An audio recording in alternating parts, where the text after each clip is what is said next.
There's a little piece of advice that's been going around in recent years, which is that we all need to be storytellers. We know that we've been telling stories since back when we were hanging out in caves. It's a great thing to aspire to, but how? The answer is you need to understand one thing, and that one thing is narrative.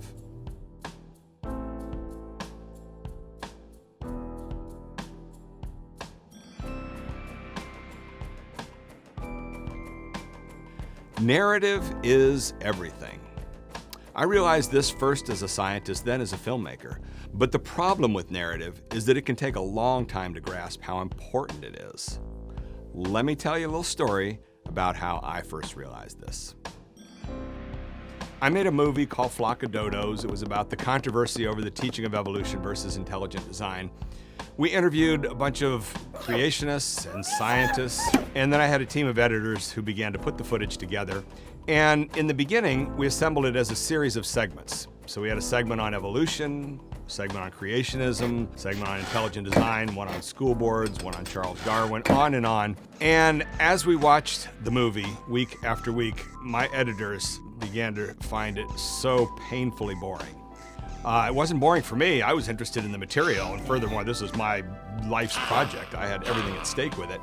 But to them, it just was boring. And we began to build more and more tension until finally, in the 6th week, we ended up in a giant meltdown fight in the editing suite. I ended up throwing everybody out, locking the door, locking myself in for the next 3 days, as I worked round the clock and slept on the couch and ordered in pizza and Chinese food, trying to figure out what was wrong with this movie, until it finally dawned on me, what if I built all the information around a single problem, the question of who was behind this intelligent design movement?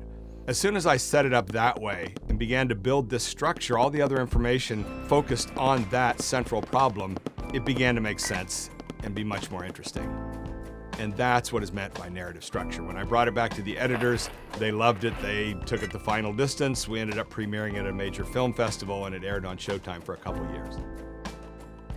So that was my life-altering experience with narrative. Since then, I've come to realize it's everywhere, from sports to religion to politics, you name it, including science.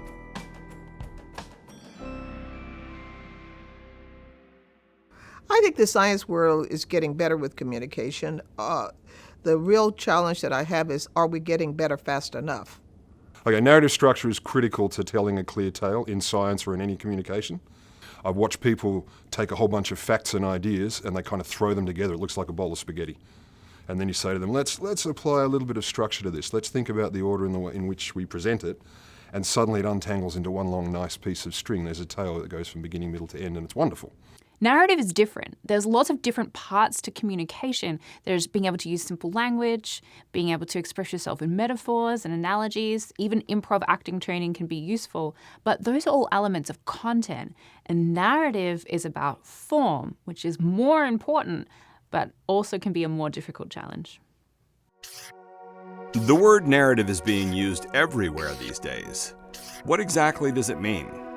In Houston, we have a narrative. I offered up the simple definition of a narrative being the series of events that occur in the search for a solution to a problem. This problem-solution dynamic may be the strongest bridge between science and the humanities. And this means that the failure to grasp the power of narrative can be deadly.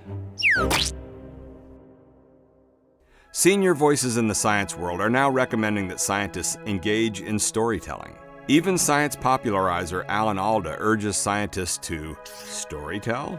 In 2017, a scientific paper proclaimed narrative will make more people cite your work. But how to do this is the question. Let's begin by talking about what is not a story. As part of my training as a filmmaker, I went to film school at the University of Southern California. One of the real gems at USC Film School was Frank Daniel, a legendary expert on screenwriting. In a 1986 speech, he talked about first drafts of screenplays, but his words apply to first drafts of pretty much everything. He said, "Monotony is a problem in first drafts. There are several reasons for it. One usually is the fact that the scenes follow in the forbidden pattern, and then. Notice what he identifies, this pattern of and.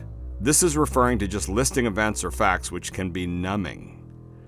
My film school classmate Sean Hood, who's now a major screenwriter in Hollywood, remembers this problem from back when he was just getting started after film school. I'd go out and I'd pitch, and I'd sit down and I'd start telling my story, and I could see the executive, I could see her eyes just start to glaze over. I would lose them slowly through the pitch. This happened, then this happened, then this happened, and then this happened, and that's boring.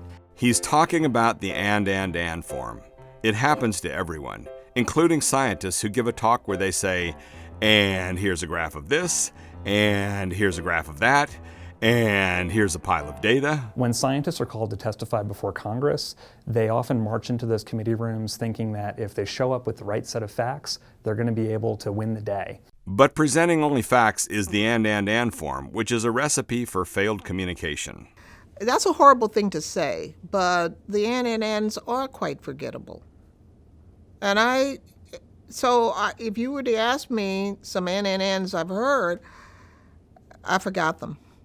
I mean, that's one of the wonderful things about getting older. You can use that as an excuse. Somebody said, did you go to such and such a lecture? I don't remember. All you have to do is go to any cocktail party, and the first 5 stories you hear are all going to be and it's all about the me of the person telling you that story. The core problem is what social psychologist Paul Slovic says, citing Daniel Kahneman, that the brain is lazy. The and or AAA is basically the default form. It's what we start with. Very easy to do, just rattle off pieces of information. And in fact, it's what happened with my movie. Our first draft, just as Frank Danielle would have predicted, was AAA structure. Now, it's not that there's anything wrong with this structure. So long as all the facts are accurate, it's fine. It's just that it's boring, and that's our problem.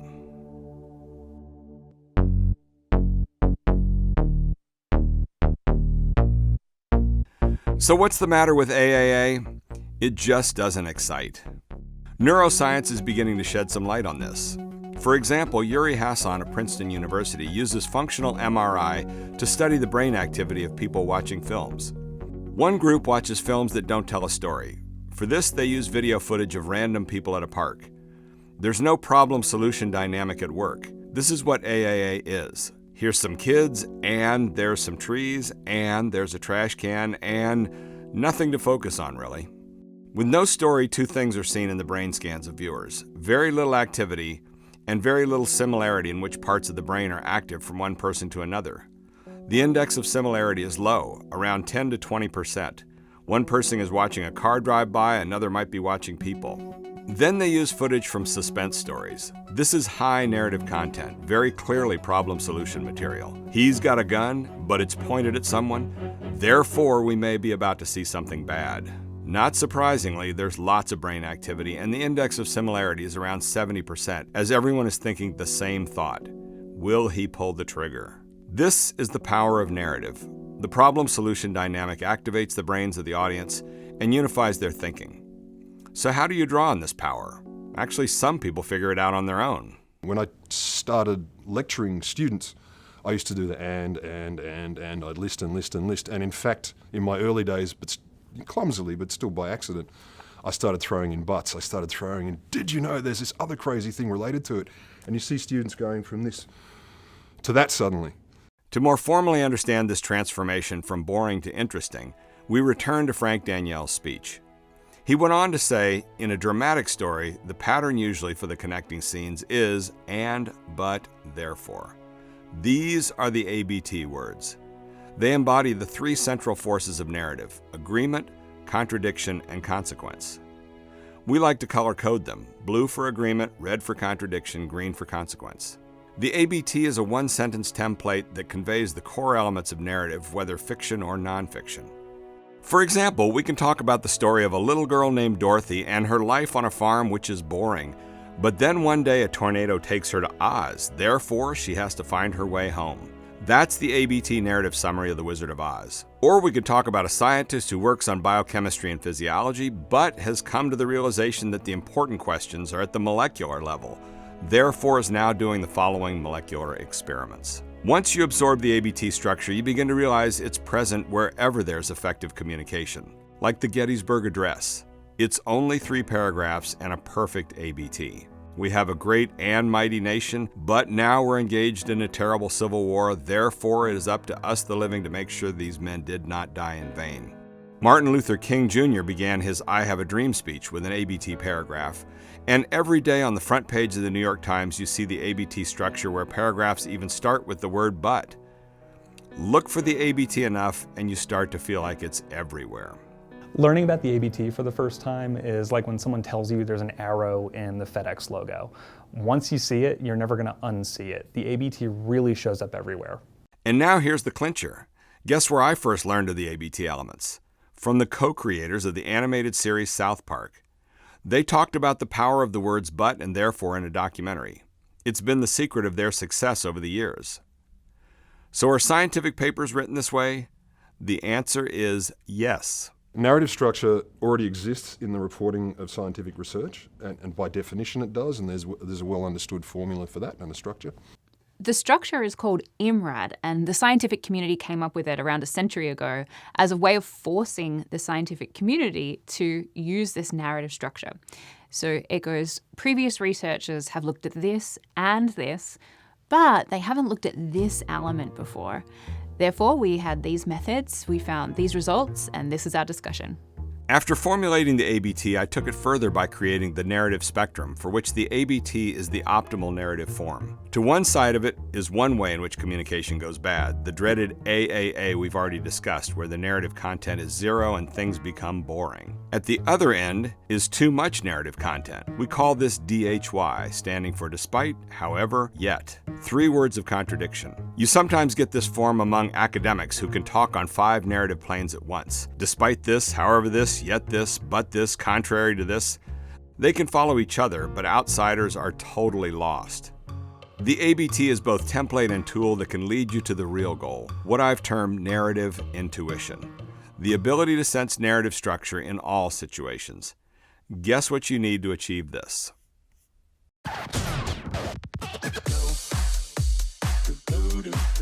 Narrative structure can seem simple at first, but it takes a long time to master. As Christopher Vogler says, the journey to understand and articulate these ideas of narrative is truly endless.